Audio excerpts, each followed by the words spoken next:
আসসালামু আলাইকুম বন্ধুরা, সবাই কেমন আছেন? আশা করি ভালো আছেন। তো যে যেখান থেকে দেখবেন প্লিজ ফলো দিবেন, ফলো দিয়ে পাশে থাকবেন, সাবস্ক্রাইব করবেন। কেউ দয়া করে স্কিপ করবেন না, ফুল ভিডিও দেখার চেষ্টা করবেন। আজকের রেসিপি হলো এখানে কয়টা দিয়ে সরবটি মাছ, আর এখানে হচ্ছে ভেন্ডি ভাজি, আর করলা দিয়ে আমি তেলাপিয়া মাছ রান্না করেছি। আর এখানে আপনার টমেটো দিয়ে চেওয়া মাছ ভুনা হয়েছে। এই যে দেখুন কইটা ভাজি। তো বন্ধুরা, কেমন হয়েছে আমার ভিডিওটা বলবেন। আর আপনারা সবাই আমার ফুল ভিডিও দেখার চেষ্টা করবেন। আর আমার রান্নার ভিডিও যদি আপনাদের ভালো লাগে, আপনারা বেশি বেশি করে শেয়ার করবেন, ফলো দিবেন। আমি আপনাদের মাঝে আরও ভালো ভালো ভিডিও আনার চেষ্টা করব, আরও ভালো ভালো রান্না করার চেষ্টা করব।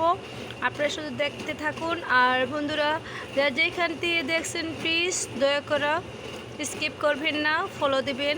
আর সকলকে বলছি, সবার উদ্দেশ্যেই বলছি, সবাই আমাকে ভালোবেসে দিয়ে থাকেন, আমার ভিডিওগুলো দেখবেন। বন্ধুরা, সবাই ভালো থাকবেন, সুস্থ থাকবেন। আজকে এই পর্যন্ত, পরবর্তী সময়ে আরও ভালো ভালো ভিডিও আনতেছি। আল্লাহ হাফেজ, বাই। সবাই ভালো থাকবেন।